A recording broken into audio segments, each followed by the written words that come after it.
This is about defending democracy. This is no longer Democrats versus Republicans. What do you want your kids to believe in? There must be give and take. This is White Flag with Joe Walsh.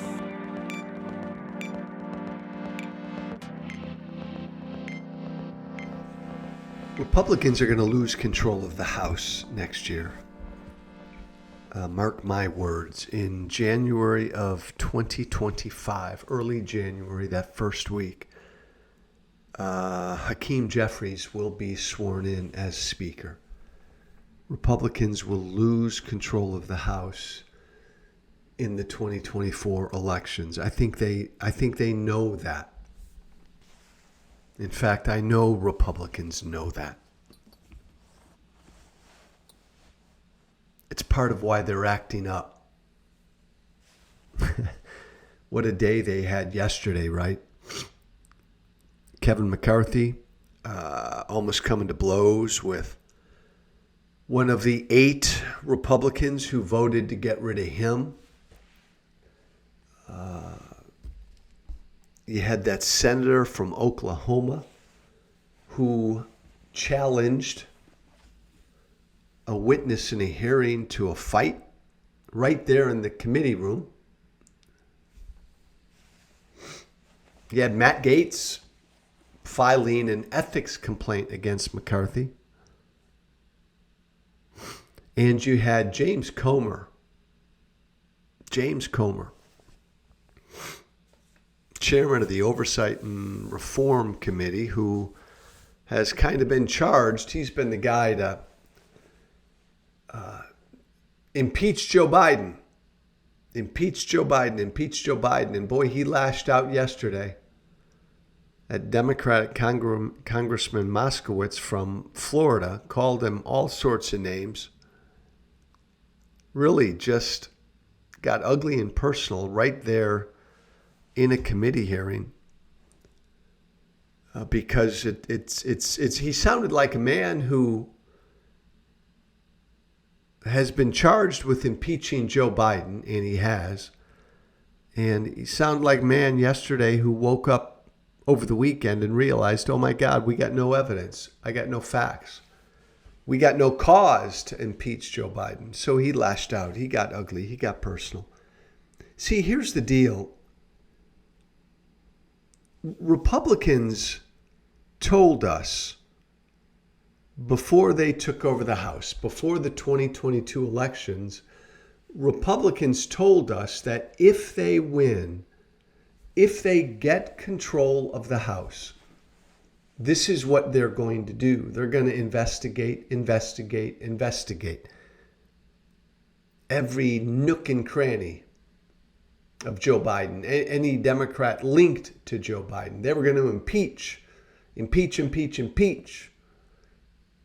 were going to impeach Merrick Garland. They were going to impeach Mayorkas, head of Homeland Security. They were going to impeach Joe Biden.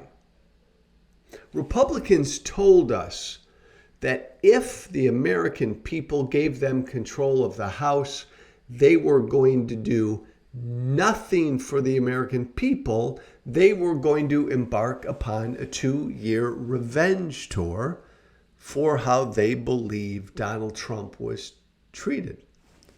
And that's what they've done. That's what they've done this first year. Really, nothing they've done has been based on any policy, any issues.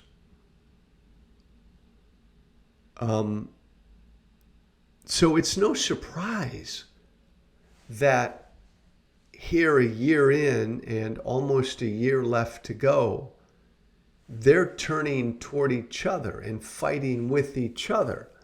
It's no surprise that Matt Gaetz got Kevin McCarthy vacated, removed as Speaker.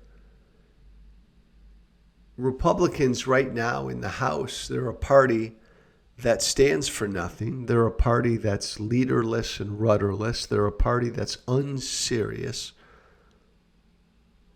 They're a party whose leader is Donald Trump. They're a party who stood in front of the American people and said, if you put us in charge of the House, man, we're going to get back for how Donald Trump was treated.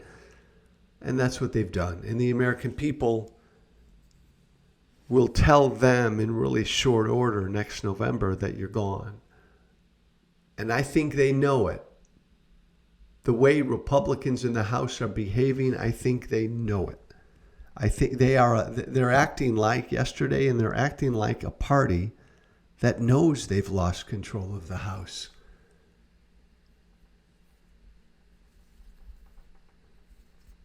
And it's only going to get worse. You know, next year's election is really, really important, and everybody needs to come out and vote.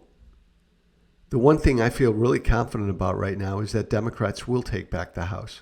I think it's going to be really hard for Democrats to take back the Senate. I think because of the map, it's going to be I think it's going to be really hard for Republicans to take the Senate, even though Republicans have a favorable map. But Democrats will take control of the House. But I implore everybody listening to me right now that the single most important reason everybody must gather themselves and energize themselves and engage themselves these next 10 to 11 to 12 months is because of the presidential race, to keep Trump out of the White House. That has to be our motivating, driving force. And when you come out and vote, and I say this as someone who's not a Democrat, I think the House will take care of itself. I think the Senate will take care of itself. This country is in a place right now where it cannot afford at all to put that man back in the White House. That you have to feel in your bones. And that has to bring you out next year. No matter all this silliness in the House. I'm Joe Walsh. Thanks for listening. Have a great Wednesday. Joe Walsh White Flag at gmail.com. One word, Joe Walsh White Flag at gmail.com. Be brave. Thank you for listening. Remember to listen, share, and follow White Flag with Joe Walsh on Apple Podcasts, Spotify, and everywhere great podcasts are found. And be sure to leave a 5-star review. This has been White Flag with Joe Walsh.